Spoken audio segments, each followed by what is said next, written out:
Good morning, students. Today's topic is principles of treatment. Means when we get an infectious disease, our doctor may advise different medicine that work differently for treatment. Here there are two ways to treat the infectious disease.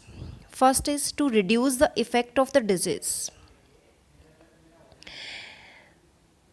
By providing a particular treatment, symptoms can be reduced, but the treatment cannot kill the microbes.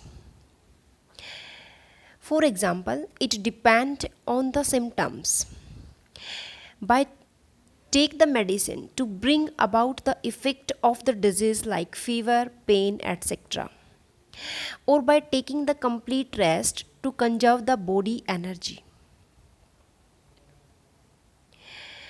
But it will not kill the disease causing microorganisms. Means disease would not be cured completely. Now the second point is to kill the cause of disease. By taking antibiotics and drugs which kill the disease causing microbes. हम क्या करते हैं, antibiotics या drugs लेते हैं ताकि जो disease causing microbes हैं, मीन्स माइक्रो ऑर्गेनिजम्स हैं लाइक फंगई, बैक्टीरिया, वायरस, वो क्या हो सकें, किल हो सकें. So we take the medicine that kill the microbes is the best way for complete recovery from a particular disease. It is essential that the medicine that is specific to the disease causing microbes is taken. Here we take the example. For the treatment of bacterial disease, antibiotics can be taken by the patient that blocks the biochemical pathway of bacteria without affecting our own. Similarly, we take the drugs that kill the protozoans like malarial parasite. It is harder to make the antiviral medicine because viruses have a very few biochemical mechanism of their own. They enter our cells and use our machinery for completing their life processes. It means there are few virus specific targets to aim at. So the effective antiviral drugs like the drugs that keep HIV infection under the control are now available.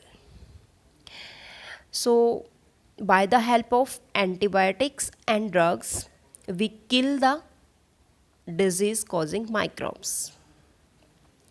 So these are the principle of treatment of disease. Now the next topic is principle of prevention. There are two principles are there. It involves the two methods. First is general method, second is specific method.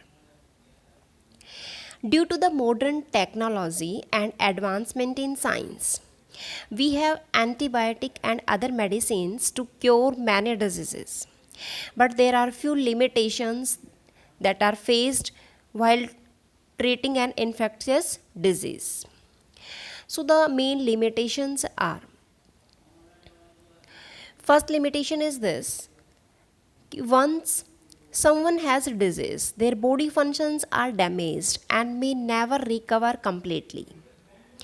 Second is the treatment will take time, which means that someone suffering from a disease that is to be bedridden for some time, even if proper treatment is given. Point number 3, the person suffering from an infectious disease that can serve as the medium for the spread of infectious disease to the other people. So multiply the difficulties rises.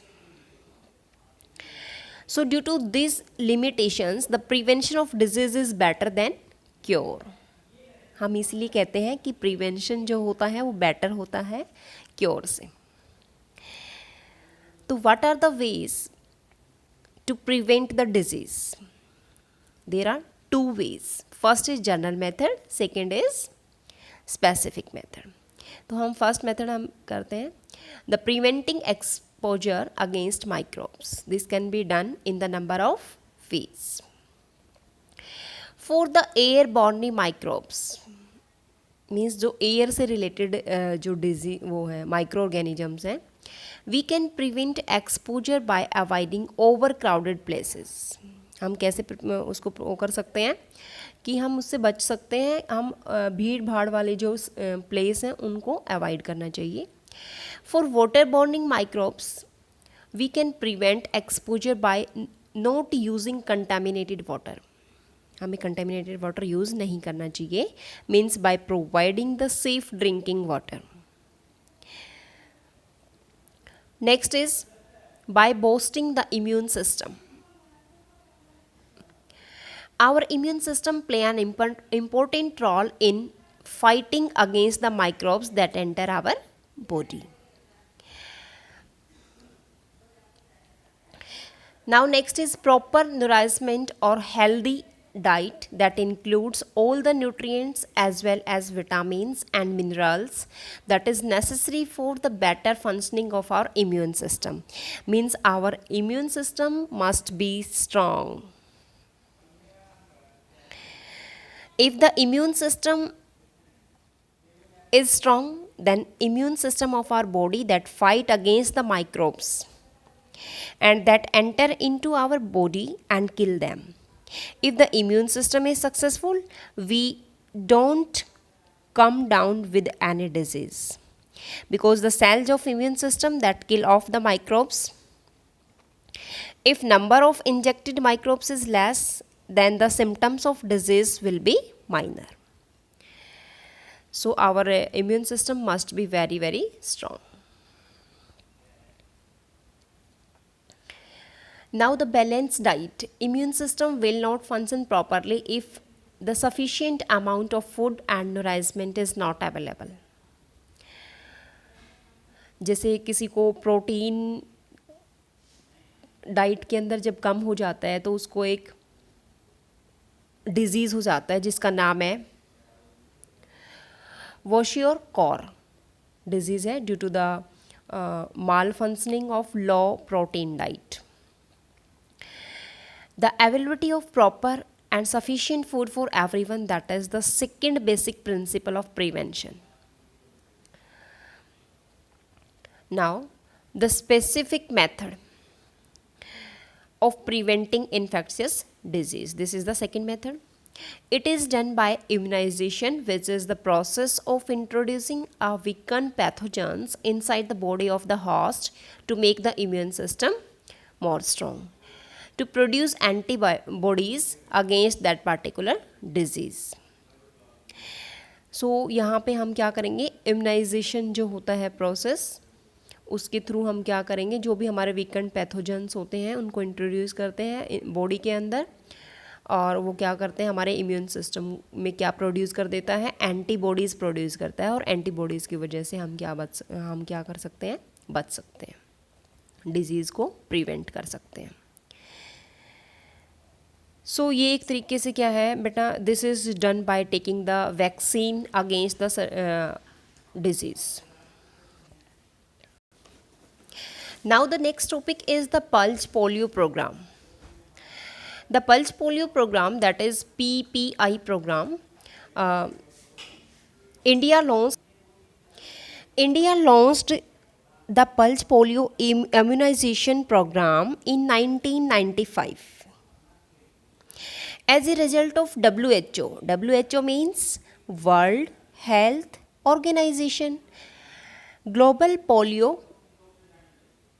that will be organized. Under the Pulse Polio program, all the children under 5-year age that are given 2 drops of oral polio vaccine, इसको हम क्या बोलते हैं, OPV, in December and January every year. This PPI that was initiated with the objective of achieving 100% coverage. So India has declared polio free by WHO. WHO means World Health Organization. Pulse polio program that is continuing to eliminate any chance of its comeback. So this is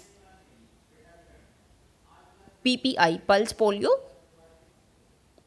Immunization Program. Now what do you mean by immunization? Immunization is the development of immunity or resistance against the pathogens through vaccination. This is called as immunization. The process of immunization that is based on the principle of developing a memory for a particular infection or by introducing the microbes in the body. This does not cause the disease but prevent the infecting microbes against the disease. अब बेटा इस immunisation programmes में जो होता है, आपके पास कौन कौन से प्रोग्राम्स आते हैं जो हमारे नियरेस्ट हेल्थ सेंटर के अंदर जो है प्रेजेंट होते हैं. देखो, एक तो हम छोटे बच्चों को जब immunisation for infants, in the immunisation programme for infants, जो छोटे बच्चे होते हैं उनके लिए, जो बेबी होते हैं उनके लिए DPT होता है, BCG और पोलियो.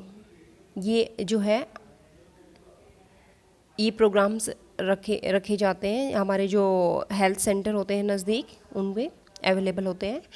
जो चिल्ड्रंस होते हैं, बच्चे होते हैं, उनको टाइफाइड, TT और स्मॉल पॉक्स का जो इनके क्या होते हैं, इंजेक्शन दिए जाते हैं. प्रेग्नेंट वोमेन होती है, उसको TT और हेपेटाइटिस B का इंजेक्शन दिया जाता है.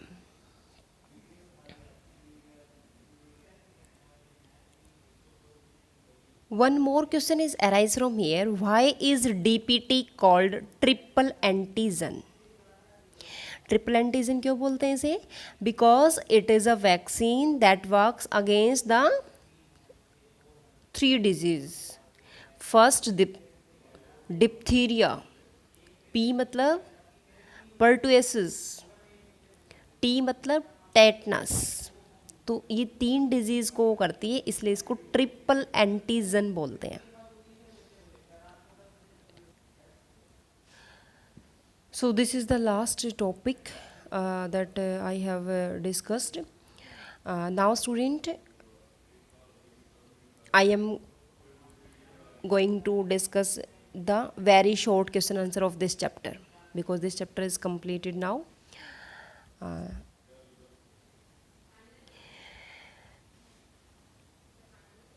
Question number 1 beta. Public cleanliness is considered more important for individual health. Do you agree? Give reason. क्या इंडिविजुअल हेल्थ के लिए जो है लोगों की साफ़ सफाई जो है वो एक इम्पोर्टेंट उसको कंसीडर करते हैं हेल्थ के लिए? क्या आप एग्री हो तो रीज़न दो.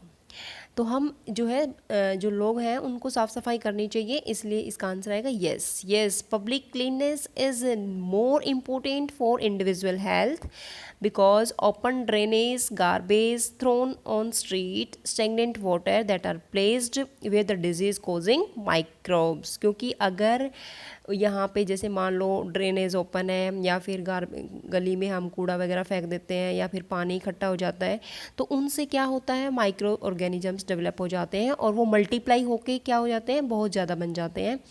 एंड मॉस्किटोज़ जो होते हैं, मॉस्किटोज़ जो है वहाँ पे मच्छर पैदा हो जाते हैं.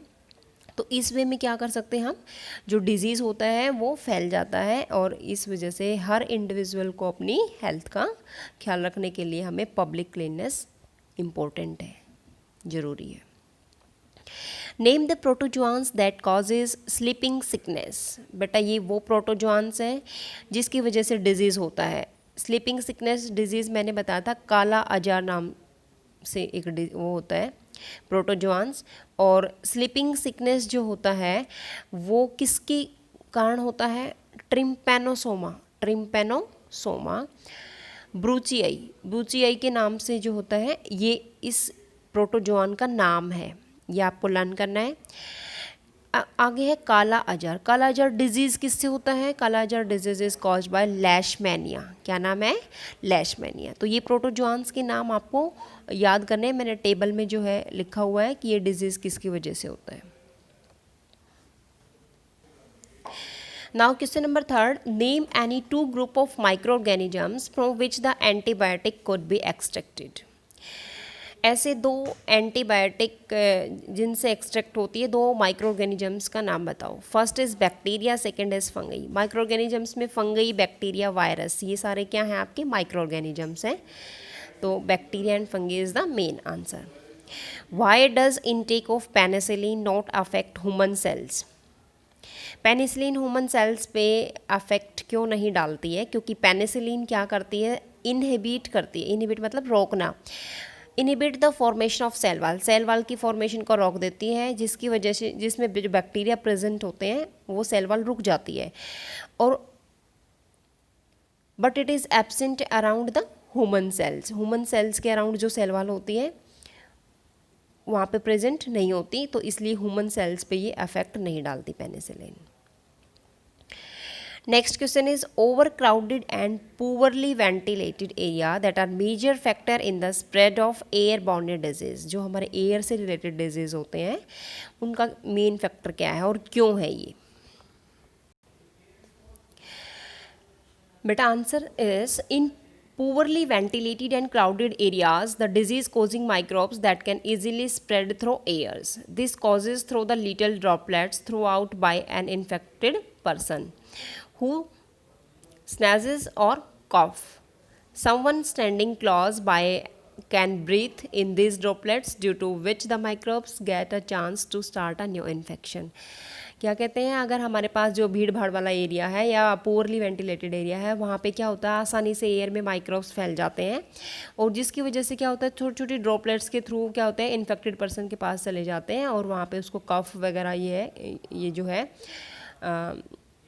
हो जाता है। और इस वजह से क्या होता है जो ये ड्रॉपलेट्स जो होते हैं अगर उसको हम फिर करते हैं ब्रीथ करते हैं तो ये माइक्रोब्स जो होते हैं न्यू इन्फेक्शन स्टार्ट कर देते हैं। Name the 2 types of disease caused by the regularly breathing in the polluted air. कौन से 2 टाइप के डिजीज़ हैं जो रेगुलरली मतलब पोल्यूटेड एयर में सांस लेते हैं वहाँ पे फैलते हैं? निमोनिया है बेटा, ट्यूबरक्लोसिस है, टीबी है, कॉमन कोल्ड है, ब्रोंकिटिस में मतलब इसमें क्या बोलते हैं ये जो हमारे लंग्स से रिलेटेड जो लंग्स के अंदर जो ब्रोंकी होती हैं उनके अंदर, तो ये उस से रिलेटेड डिजीज़ है क्योंकि हम सांस लेते हैं तो हमारे लंग्स पे सबसे ज़्यादा इफ़ेक्ट पड़ता है। जब हम जो भी पोल्यूटेड एयर को हम ब्रीथ करते हैं तो हमारे लंग्स पे सबसे ज़्यादा इफ़ेक्ट पड़ता है। Now next question is which is the most common vector of disease causing germs? Give example at least 2 disease transmitted by it. Vector क्या होता है जिससे डिजीज़ फैलता है? किससे? कॉमन वेक्टर क्या है जर्म्स को फैलाने के लिए? मॉस्किटो सबसे मोस्ट कॉमन जो है वेक्टर है डिजीज़ कॉजिंग जर्म्स। अब बेटा मलेरिया है, फ्लैरेसिस है, डेंगू वगैरह है, येलो फीवर हो जाता है, ये क्या है इसके एग्जाम्पल हैं जो इसी से ट्रांसमिट होते हैं मीन्स फैलते हैं। Now next give any 4 factors necessary for a healthy person or list any 4 essential factors that must be taken care of by an individual for keeping good health। तो 4 factors कौन से बेटा? First of all balance diet, second is clean surrounding environment, third is social harmony, fourth is good economic conditions.